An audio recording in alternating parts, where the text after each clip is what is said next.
Dia 4 de janeiro.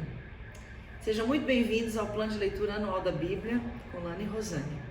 Gênesis 10 a 12. Os descendentes dos filhos de Noé. São estes os descendentes de Sem, Cã e Jafé, os filhos de Noé. Aos 3 nasceram filhos depois do dilúvio. Os filhos de Jafé foram Gomer, Magog, Madai, Javã, Tubal, Meseque e Tirás. Os filhos de Gomer foram Askenaz, Rifate e Togarma. Os descendentes de Javã foram os povos de Elisá, Espanha, Chipre e Rodes. Esses foram os descendentes de Jafé. Eles moram no litoral e nas ilhas, e cada povo e cada família na sua própria terra, com a sua própria língua. Os filhos de Cã foram Cuxi, Egito, Líbia e Canaã. Os filhos de Cuxi foram Sebá, Avilá, Sabitá, Raamá e Sabiteca. Os filhos de Raamá foram Sabá e Dedã. Cuxi foi pai de Nimrode, o primeiro grande conquistador do mundo. Com a ajuda de Deus, o Senhor, ele se tornou um caçador famoso. E é por isso que se diz, seja igual a Nimrode, que com a ajuda do Senhor foi um grande caçador. No começo faziam parte do seu reino as cidades de Babilônia, Ereque e Acade, todas as 3 em Sinar. Daquela região, Nimrode foi para a Síria e ali construiu as cidades de Nínive, Reobote e Ir, Calá e Recém, que fica entre Nínive e a grande cidade de Calá. Os descendentes de Egito foram povos da Lídia, Anã, Leabe, Nafitu, Patros, Cásulo e de Creta, de quem os filisteus descendem. Canaã foi pai de 2 filhos, Sidom, o mais velho, e Et.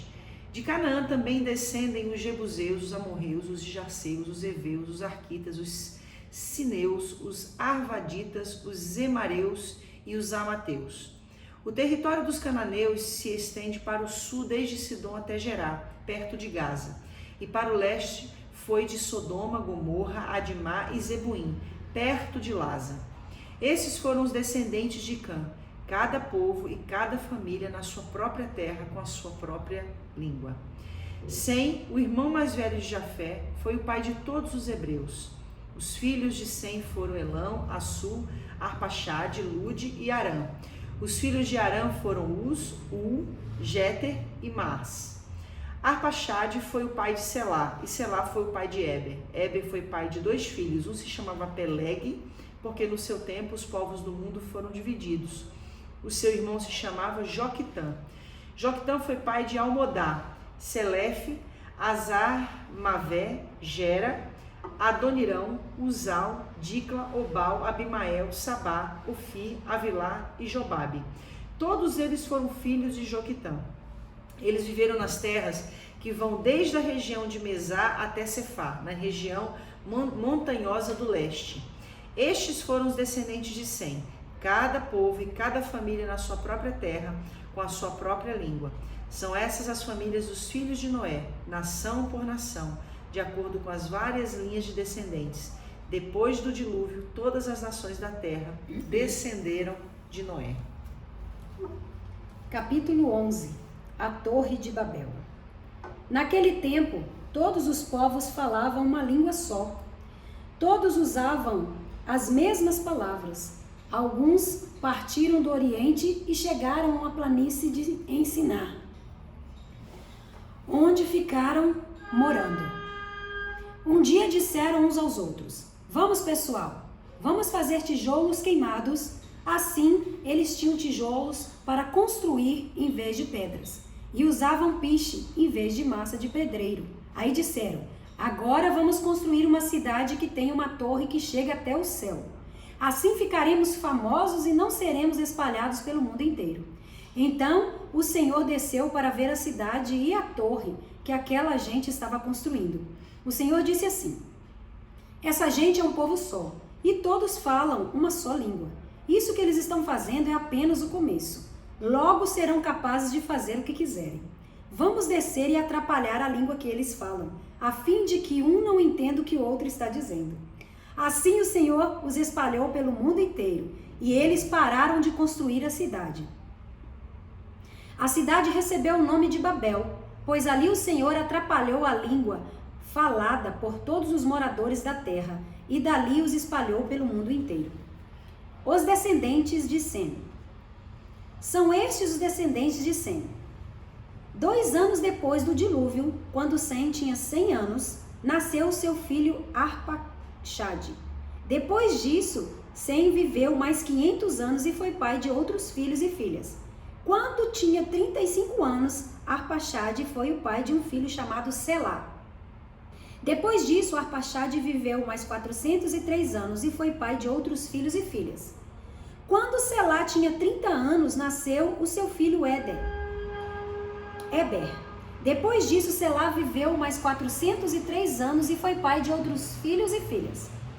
Quando Eber tinha 34 anos, nasceu o seu filho Peleg. Depois disso, Eber viveu mais 430 anos e foi pai de outros filhos e filhas. Quando tinha 30 anos, Peleg foi pai de um filho chamado Reu. Depois disso, Peleg viveu mais 209 anos e foi pai de outros filhos e filhas. Quando Reu tinha 32 anos, nasceu seu filho Serugue. Depois disso, Reu viveu mais 207 anos e foi pai de outros filhos e filhas. Quando Serugue tinha 30 anos, nasceu seu filho Naor. Depois disso, Serugue viveu mais 200 anos e foi pai de outros filhos e filhas. Quando Naor tinha 29 anos, nasceu seu filho Tera. Depois disso, Naor viveu mais 119 anos e foi pai de outros filhos e filhas.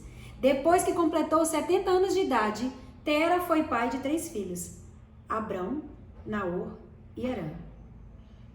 Os descendentes de Tera. São estes os descendentes de Tera, que foi o pai de Abrão, de Naor e de Harã. Harã foi o pai de Ló. Tera ainda vivia quando seu filho Harã morreu na Babilônia, na cidade de Ur, onde havia nascido. Abrão casou com Sarai, e Naor casou com Milca. Milca e Isca eram filhos de Harã. Sarai não tinha filhos, pois era estéril. Tera saiu da cidade de Ur, da Babilônia, para ir até a terra de Canaã, e levou junto o seu filho Abrão e seu neto Ló, que era filho de Harã, e a sua nora Sarai, que era mulher de Abrão. Eles chegaram até Harã e ficaram morando ali. E Tera morreu em Harã com idade de 205 anos. Gênesis 12. Deus chama Abrão. Certo dia, o Senhor Deus disse a Abrão: saia da sua terra, do meio dos seus parentes e da casa do seu pai, e vá para uma terra que eu lhe mostrarei. Os seus descendentes vão formar uma grande nação. Eu o abençoarei, o seu nome será famoso e você será uma bênção para os outros. Abençoarei os que o abençoarem e amaldiçoarei os que o amaldiçoarem. E por meio de você eu abençoarei todos os povos do mundo. Abrão tinha 75 anos quando partiu de Harã, quando o Senhor havia ordenado, e Ló foi com ele. Abrão levou a sua mulher Sarai, o seu sobrinho Ló, filho do seu irmão, e todas as riquezas e escravos que havia conseguido em Harã. Quando chegaram a Canaã, Abrão atravessou o país até que chegou a Siquém, um lugar santo, onde ficava a árvore sagrada de Moré. Naquele tempo, os cananeus viviam nessa região. Ali o Senhor apareceu a Abrão e disse: eu vou dar esta terra aos seus descendentes.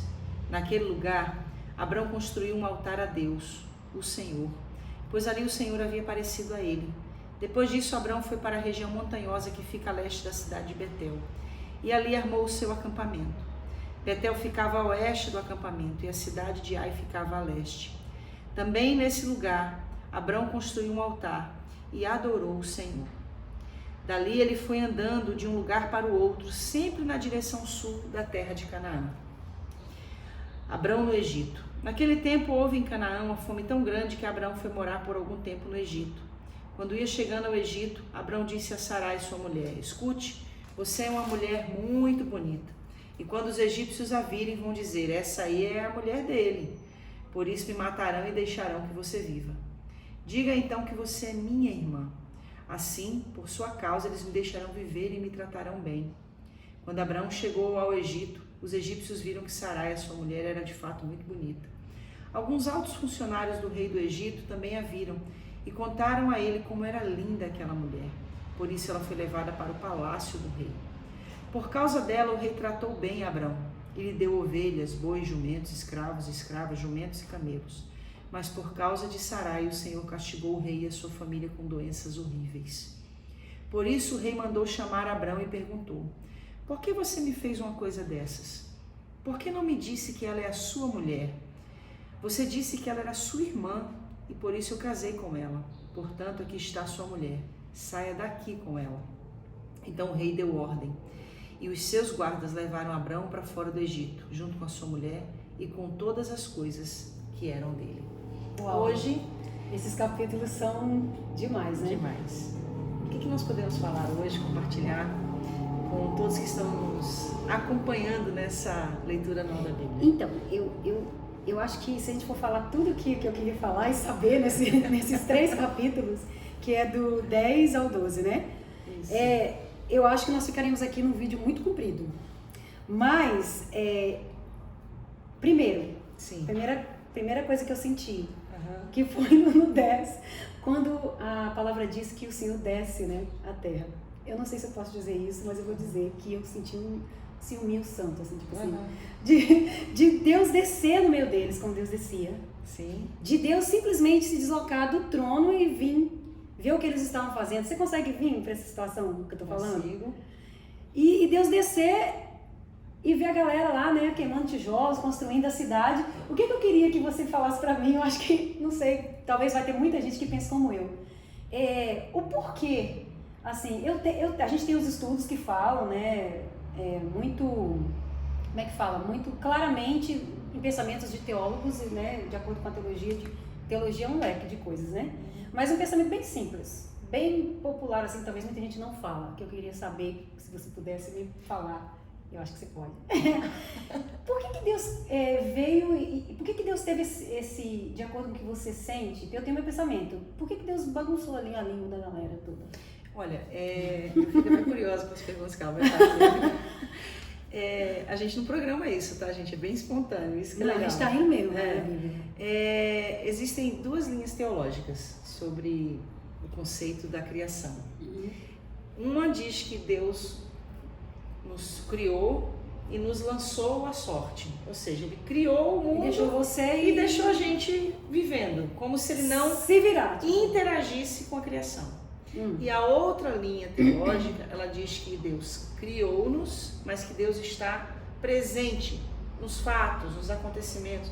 Que antes ele descia, mas agora ele continua presente no que acontece ao nosso redor. Sim, que ele está presente. Certo. Então, o que nós acreditamos, né? Eu acredito que Deus nos criou e a palavra de Deus nos mostra o interesse dele de se relacionar, de continuar se relacionando conosco.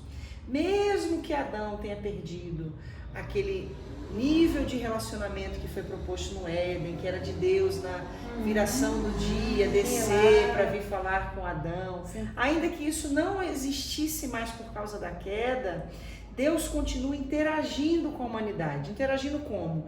Viu o tamanho da maldade da humanidade, disse: eu vou destruí-los e vou fazer com que, a partir de uma família, que é a família de Noé, outra humanidade seja gerada, mas que não tenha toda essa maldade. O que eu percebo que assim, ele queria continuar com o plano inicial, que era se relacionar. Ele queria continuar. Era isso que ele queria continuar fazendo. Interagindo com a humanidade. E aí a gente chega em Gênesis, que é isso que eu queria a Torre de Babel. É Porque quando a Torre de Babel é inserida dentro do contexto, o povo havia acabado de passar por um dilúvio. Então, qual é o conceito da Torre de Babel? Nós vamos levantar uma torre tão grande que, ainda que Deus mande um grande dilúvio, nós não seremos destruídos. Ou seja, na psicologia deles, na mente deles, eles imaginavam assim, né? Que eles podiam fugir. Mas aí não ou seria se como isentar. se eles não tivessem mais acreditando na promessa que foi feita, que nunca mais Deus destruiria a terra com água?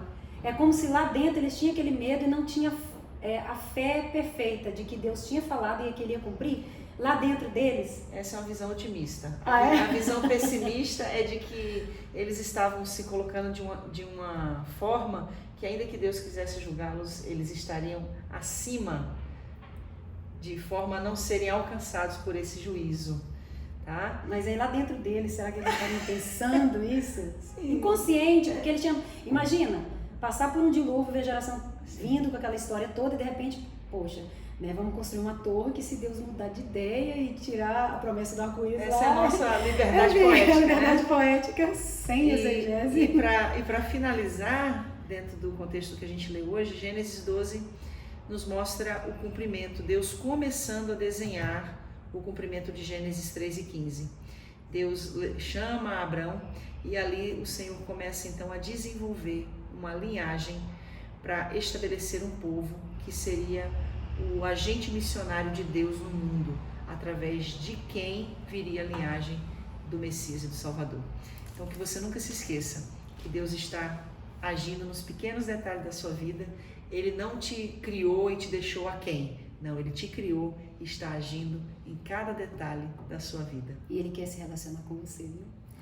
Até o capítulo 13 de Gênesis.